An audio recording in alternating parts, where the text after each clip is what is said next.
Bismillahirrahmanirrahim. Alhamdulillahirabbil alamin wa sallallahu wasallam ala sayyidil mursalin habibi rabbil alamin Muhammadin fakhril anbiya'i wal mursalin sayyidina Muhammadin wa ala alihi washabihi ajma'in. Amma ba'd. Alhamdulillah, pada kesempatan kali ini kita akan melanjutkan bacaan kitab Al-Qawaidul Asasiyah fi Ushul Fiqh. Dan di pertemuan sebelumnya kita sudah bahas tentang qiyas, apa itu qiyas dan macam-macam qiyas, dan juga kita telah bahas tentang qiyas al-illah, ya, qiyas illah. Nah, sekarang kita akan membaca qiyasud dilalah. Nah, sebelum kita membahas apa itu qiyas dilalah, kita kaji ulang apa itu qiyas al-illah, karena ada kesamaan tapi tidak sama antara qiyas illah dan qiyas dilalah. Dan di sini harus dipahami betul apa itu qiyas illah agar kita bisa paham apa itu qiyas dilalah. Nah, dalam contoh qiyas sebelumnya yang saya pernah contohkan, qiyasud darbi ala ta'fif. Allah Subhanahu wa taala mengatakan fala taqul lahuma uffin, ya. Fala taqul lahuma uff. Fala taqul lahuma uff. Di mana dalam ayat ini Allah Subhanahu wa taala melarang mengatakan atau menggerutu pada kedua orang tua. Jadi mengatakan itu tidak diperbolehkan pada kedua orang tua. Fala taqul lahuma uff. Nah, ini yang disebutkan di dalam Al-Qur'an. Namun untuk masalah yang lainnya seperti memukul kedua orang tua itu tidak diketahui dari Al-Qur'an secara langsung. Nah, di situ kita perolehnya dengan cara qiyas. Bagaimana hukum darbul walidain? Darbul walidain, memukul kedua orang tua. Nah, kita pahami terlebih dahulu mengatakan atau uf. Ya, di sini dilarang oleh Allah Subhanahu wa taala. Para ulama mengatakan dilarangnya mengatakan pada kedua orang tua itu karena disebabkan idza, ya. Idza ini artinya menyakiti. Idza ini artinya menyakiti. Jadi idza ini merupakan illah kenapa mengatakan ini diharamkan. Maka kalau kita melihat darbul walidain, memukul kedua orang tua, dan menukul kedua orang tua itu juga ada unsur iza, ya. Ada unsur iza, menyakiti.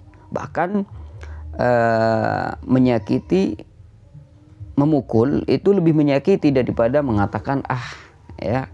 Memukul itu lebih menyakiti daripada mengatakan Maka di sini para ulama mengkiaskan darbul walidain, memukul kedua orang tua, itu hukumnya disamakan dengan mengatakan di mana mengatakan ini haram karena itu menyakiti, maka memukul kedua orang tua juga diharamkan karena menyakiti.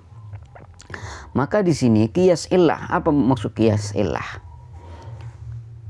Al-illah mujibah lil hukm. Illah yang ada pada aslun, ya, illah yang ada pada aslun yaitu idza, itu mengharuskan ada hukum di fara', yaitu di darbul walidain. Di mana apa maksudnya mujibal hukum? Bihaitsu la yahsunu aklan takhallufuhu anil hukm. Ma'a wujudil illah, dengan adanya illah tapi tidak ada hukum, itu dalam akal sehat. Menurut akal sehat itu seakan-akan tidak masuk akal, ya, tidak masuk akal. Jadi kalau misalkan dikatakan sepakat ulama mengatakan bahwasanya la taqul lahuma uff, itu dilarang mengatakan pada kedua orang tua disebabkan karena menyakiti, ya, disebabkan karena menyakiti, sehingga mengatakan ini dilarang oleh syariat. Dan di dalam permasalahan memukul kedua orang tua ini juga ada iza, ada menyakiti, ya. Bahkan memukul kedua orang tua itu lebih menyakiti daripada mengatakan Maka dengan menurut akal sehat tidak mungkin memukul kedua orang tua itu tidak haram. Di mana dalam memukul kedua orang tua juga ada unsur idza. Jadi kalau misalkan di darbul walidain ini yang merupakan ada idza, di mana idza itu menyakiti, itu merupakan illah dalam mengatakan uf, dan idza itu ada di darbul walidain, lalu darbul walidain dikatakan tidak haram, ini tidak masuk akal. Ya, karena apa? Karena fala taqul lahuma uf, dilarang mengatakan pada kedua orang tua itu karena disebabkan menyakiti. Lalu bagaimana dalam memukul kedua orang tua yang mana menyakiti itu lebih banyak, unsur menyakiti lebih banyak daripada mengatakan lalu dikatakan darbul walidain itu tidak diharamkan misalkan. Ini tidak masuk akal, tidak logis. Seperti itu. Maka dari ini qiyas yang semacam ini itu namanya qiyas illah. Jadi kalau misalkan dikatakan darbul walidain ini ada unsur idza tapi tidak haram, ini tidak masuk akal. Ya, karena mengatakan saja itu diharamkan karena menyakiti. Lalu bagaimana darbul walidain yang itu lebih menyakiti daripada mengatakan lalu tidak dikatakan haram. Nah, ini tidak logis ya. Tidak masuk akal. Tamam. Ini namanya qiyas illah. Jadi qiyas illah ini akal kita ini tidak nerima. Kalau misalkan di fara yaitu darbul walidain ada idza lalu tidak dikatakan itu haram. Ya. Darbul walidain ada idza. Mana idza ini merupakan illah dari fala taqul lahuma uf. Ini dalam qiyas illah. Nah, sekarang kita akan masuk ke qiyas dilalah. Kita pahami tadi ya bahwasanya qiyas illah itu kalau misalkan illah itu ada di fara ya, lalu dikatakan tidak ada hukum, ini tidak masuk akal. Nah, kalau qiyas dilalah, illah itu ada di fara tapi bisa saja akal menerima kalau illah itu ada di fara tapi gak ada hukum. Contoh, di sini ada permasalahan malus sobi. Ya, di sana ada permasalahan malus sobi. Apa itu malus sobi? Malul baligh ya. Mal baligh. Harta orang baligh. Harta orang baligh ini ada kewajiban zakat. Ada kewajiban zakat. Kenapa harta orang baligh ini ada zakatnya? Apa ilahnya? Ilahnya saya tulis di sini. Ilahnya karena sudah nyampe satu nisab ya. Bisa. Ilahnya karena sudah nyampe satu nisab dan juga sudah haul ya. Anggaplah ini ilahnya. Jadi kita anggap ini sebagai ilah. Ilah dari kewajiban zakat pada harta orang yang sudah baligh. Nah, bagaimana dengan harta anak kecil? Malus sabi ini. Mal as-sabi. Jadi anak kecil yang masih belum baligh tapi dia sudah mempunyai harta yang banyak. Ya. Dan ketika harta anak kecil ini sudah nyampe satu nisab misalkan dan sudah haul, sudah berlalu 1 tahun, apakah juga ada kewajiban zakat di sini? Nah, malus sabi dalam mazhab Imam Syafi'i itu wajib zakat. Ya. Karena ilahnya sudah ada. Sudah ada satu nisab, ya, hartanya sudah satu nisab dan juga sudah hala alaihil haul.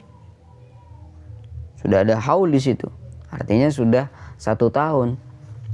Maka mau tidak mau di harta anak kecil ini juga ada kewajiban zakat layaknya harta orang baligh. Nah, jadi ilahnya apa? Nisab.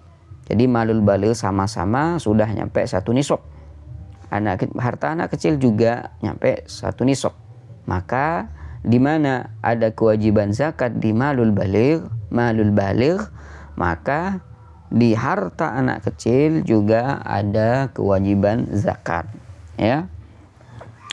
Nah, di sini ilahnya apa? Ilahnya 1 nisab dan hal alaihil haul. Tapi kalau kita samakan dengan qiyas ilah yang tadi, berarti kita katakan tidak masuk akal kalau misalkan harta anak kecil itu tidak wajib zakat, ya, tidak masuk akal misalkan kalau di harta anak kecil itu tidak wajib zakat, di mana di harta anak kecil ini sudah nyampe 1 nisab dan sudah nyampe haulnya. Nah, tidak masuk akal. Tapi apakah memang betul ini tidak masuk akal? Tidak. Nah, di sini kalau di qiyas dilalah ini bisa saja, ya, di harta anak kecil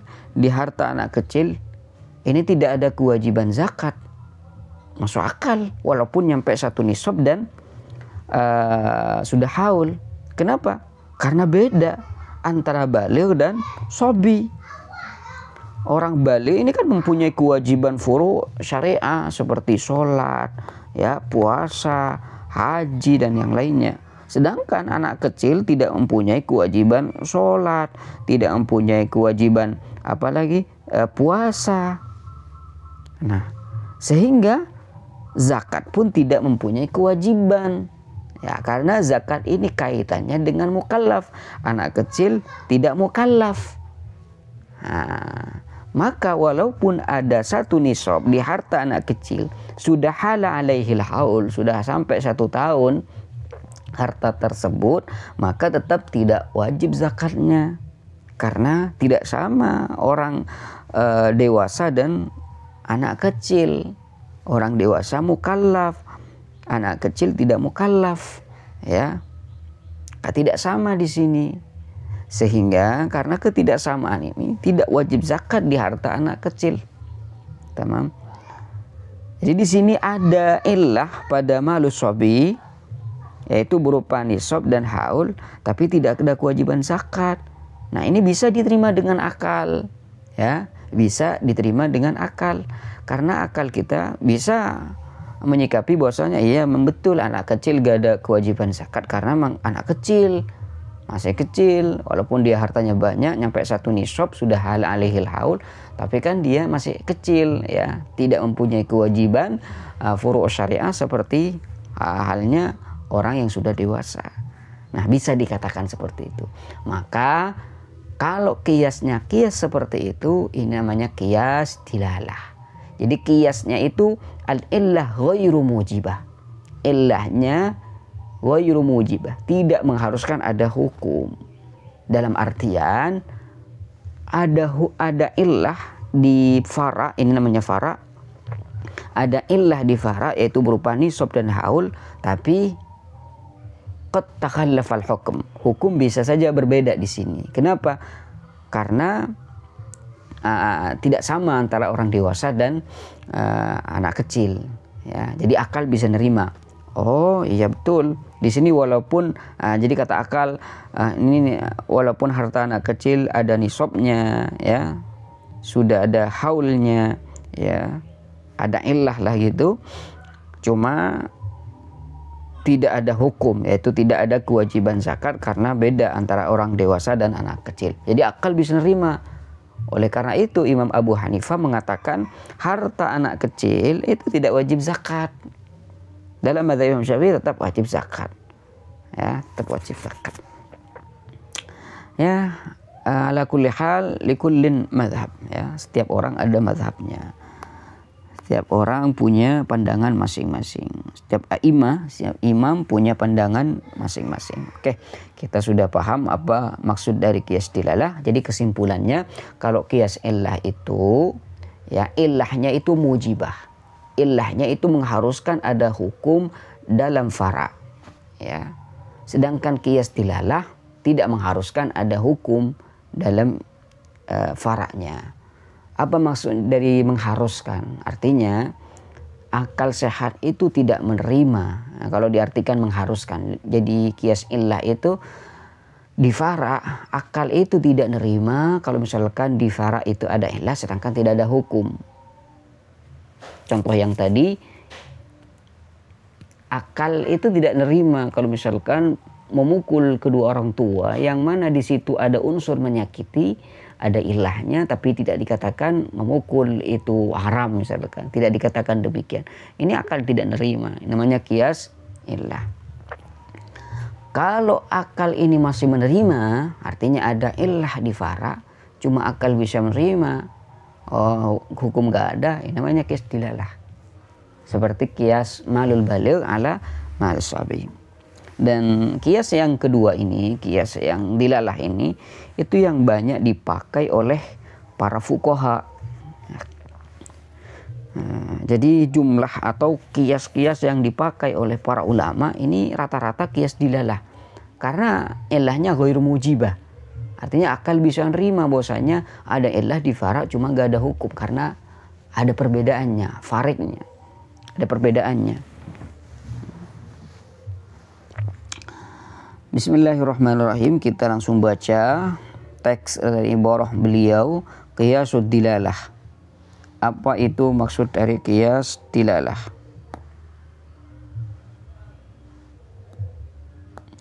Hadza huwal qismu tsani min aqsamil qiyas. Ini adalah bagian yang kedua dari macam-macam qiyas, wa huwa qiyasud dilalah.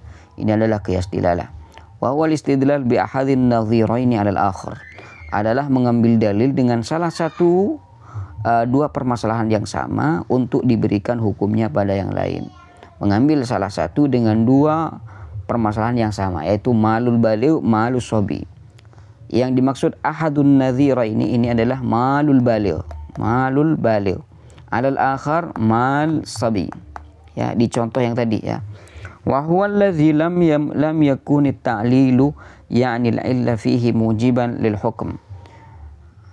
Adalah kias di mana illahnya ini tidak mengharuskan ada hukum dalam fara. Lakinnahu dalun alaihi, tapi bisa dikatakan ada hukum di situ karena sama-sama ada illahnya. Apa maksud ghairu mujibah lil hukm? Bimana an takuna al illatu dalatun alal hukmi wa la takunu mujibatan lil hukmi, ya. Menunjukkan pada hukum dalam faranya tapi tidak mengharuskan ada hukum. Ay ghairu muqtadiyatin lahu kama fil qismil awal. Tidak mengharuskan seperti halnya di bagian yang pertama. Li'anna al-illata fihi mustanbatatun yajuzu an yatarattab al-hukmu 'alaiha fil far'i wa yajuzu an yatakhallafa. Karena illah yang ada pada fara' tersebut itu mustanbatah. Itu diambil, ya, bukan mansusah. Sehingga karena ilahnya itu hasil istimbat, hasil ijtihad, maka boleh berbeda, tidak sama antara hukum dan illah, ya, dalam fara'nya. Boleh yatakhallaf. Maksud boleh yatakhallaf itu boleh ada illah tapi tidak ada hukum. Wa hadza annahu, dan macam ini adhafu minal awwal, itu lebih lemah dari yang pertama, dari qiyas illah. Jadi qiyas illah ini qiyas yang kuat. Qiyas dilalah ini lebih rendah lagi. Walakinnahu huwa aghlabu anwa'il aqisah. Akan tapi bagian qiyas dilalah ini adalah qiyas yang banyak dipakai oleh para ulama fuqaha. Wadzalika ka qiyas malis sabi ala malil baligh fi wujubi zakati fihi bi jami' annahu daf'u hajatil faqiri bi juz'in min malin namin. Fahuna illatun jami'atun bainal malaini wahiyya kaunuhu malan namiya. Hadza huwa illatul hukm. Ya. Seperti kiasnya atau mengkias harta anak kecil dikiaskan pada harta orang baligh dalam kewajiban zakat. Jadi kewajiban zakat ini namanya hukum. Ya, malul baligh bijami annahu daf'u hajatil baqir bi juz'in min malin namin. Ya, harta, karena sama-sama harta yang jumlahnya itu satu nisab dan sudah haul, dan itu juga bisa memberikan kebutuhan pada orang fakir, ya. Fahuna illatun jami'atun bainal malain. Maka di sini ada illah antara dua harta ini, harta anak kecil dan harta anak baligh. Wa yakaunuhu malan namiyan, sama-sama harta yang bisa berkembang. Wa hadza huwa illatul hukm, dan ini illah hukumnya. Walakin, akan tapi walaupun ya kata tadi ada illahnya, hunaka mani'un qad yubtilu hadzal qiyasa. Nah, ada mani di situ yang bisa membatalkan kias ini. Wa yasqutu i'tibarul illati wa huwa kaunu malikihi ghairu balighin. Sehingga mani ini bisa menggugurkan illah ini sebagai illah. Apa mani tersebut? Yaitu yang memiliki harta di anak kecil ini adalah anak kecil ghairu baligh. Walidzalika fa innal imam Abu Hanifah la yaqul bidzalik. Oleh karenanya Imam Abu Hanifah tidak mengatakan harta anak kecil ini tidak mengatakan harta anak kecil ini wajib zakat.